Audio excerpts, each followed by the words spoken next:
2025年12月，特朗普向全世界問了一個問題：戰列艦加核動力有沒有搞頭？於是就有了造價170億美元的川普級戰列艦預案。但在2026年7月，這個預案遭到了眾議院的瘋狂阻擊。眾議院在審議2027財年國防授權法案時表示，海軍必須在2027年3月前給出報告，確定川普艦不會排擠其餘航母的建造產能，並給出其技術成熟的證明。這步操作的意思很明確，川普級不但沒有搞頭，而且還不准你有苗頭。白宮給出的反應很幽默，其兩手一攤表示，過分報告會拖延戰艦建造計劃。也就是說，技術成熟的證明沒有，命有一條，你要不要？今天我就帶大家看看，為什麼川普級戰列艦會這麼難造，史上最強戰列艦又能否順利落地呢？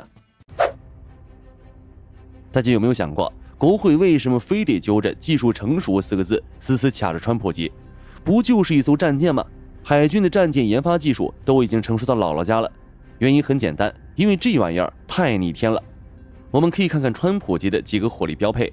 第一，川普級將不會配備垂直發射系統。既然不搞垂發，那發什麼？特朗普總統給出了5個神秘的大字：電磁軌道炮。按照計劃，川普級將配備一門電磁軌道炮作為其主炮。然而，了解軍事的朋友都知道，美國海軍早在2005年就啟動了電磁軌道炮項目，砸了幾十億美元進去。BAE 系統公司還搞出了原型機，結果還沒開幾炮，就在2021年被美軍徹底擱置封存。原因無他，現有的材料根本無法承受電磁炮持續的衝擊。電磁軌道炮發射時產生的巨大電流和摩擦，會讓炮管在發射幾十發後就嚴重燒蝕磨損。雖然今年早些時候有傳聞稱，美軍在白沙靶場重新折騰起了軌道炮，但想把這種連實驗室都沒完全走出來的設備裝上3萬噸的戰艦，簡直是喝大了。第二，功率暴漲5倍的高能激光器，川普級規劃要搭載300千瓦級的激光定向能武器。不幸的是，美國海軍目前最先進裝在普雷布尔號驅逐艦上的 Helios 激光系統，功率只有区60千瓦，從60千瓦直接跨越到300千瓦。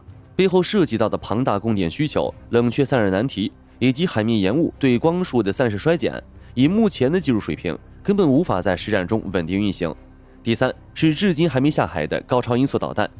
戰列艦最大的底牌是裝在大型垂直發射系統裡的中程常規快速打擊超高音速導彈。這款導彈看着很美，實際上美軍至今還沒有在一艘現役水面艦艇上成功試射過。目前美軍所有的希望都寄托在正在苦苦改裝的朱姆沃爾特號驅逐艦上，但最快也要等到明年才能進行首次艦上試射。連試驗平台都還沒整明白，就敢直接拿來當做170億美元戰列艦的主力輸出，這已經不是玩火了，而是纯在玩命。國會真不敢玩。不過哪怕退1萬步講，假設海軍真的在一夜之間突破了所有瓶頸，這艘戰列艦就能順利造出來嗎？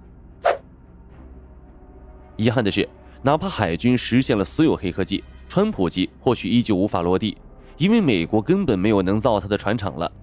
我們前面提到，川普級戰艦會不會排擠航空母艦和核潛艇的產能，被納入到了審核標準中，這是由全美造船廠決定的。目前，全美國擁有建造和維護核動力艦艇資格的造船廠屈指可數，只有通用動力的通用電船公司以及亨廷頓、英格尔斯的纽伯特紐斯造船厂這2家勉強符合資格，而核反应堆的供應商更是只有海軍反应堆公司這一家獨苗。別說要造一艘新船了，哪怕是排隊等着檢修的弗吉尼亞級攻擊核潛艇，其維護進度也已經延誤到了令人發指的地步。所以國家安全底線的哥倫比亞級戰略核潛艇同樣天天在那裡喊告急。至於福特级航母的後續建造計劃也一拖再拖。在這種造船工人嚴重短缺、船塢連裝現有訂單都擠不下的情況下，突然插進來15艘 3.5 萬噸的核動力戰列艦，造船廠的壓力估計要爆炸了。回到我們開頭的問題，如果白宮強行推進川普級的建造計劃，這艘史上最強戰列艦到底有沒有實現的可能？就歷史的角度看，很悬。美國海軍歷史上也曾搞過一段時間的全核水面舰队。冷戰時期，美軍建造了包括长滩号、加利福尼亞级和弗吉尼亞级在內的多艘核动力巡洋艦，但大家事後算账，發現账單亏得六親不認。核動力水面戰鬥艦艇的維護成本無比昂貴，退役拆解過程更是災難級。於是，隨着1999年最後一艘南卡罗來納號核動力巡洋艦退役，美軍也徹底放棄了除了航母之外的水面艦艇核動力化。如果就我的角度看，我還是比較相信川普級成真的可能。畢竟在 B2還沒出來前，從来沒人相信隐身轟炸機能飛那麼遠，隐身效果那麼恐怖。在福特號出來前，同樣也沒有人相信航母能造那麼大，戰力能那麼驚人。各位認為呢？歷史總是喜歡來来回回，戰列艦作為曾经的大艦巨炮时代霸主，早在80年前的托蘭塔和珍珠港事件中，就已经将海戰的主角地位交給了航空母艦與潛艇。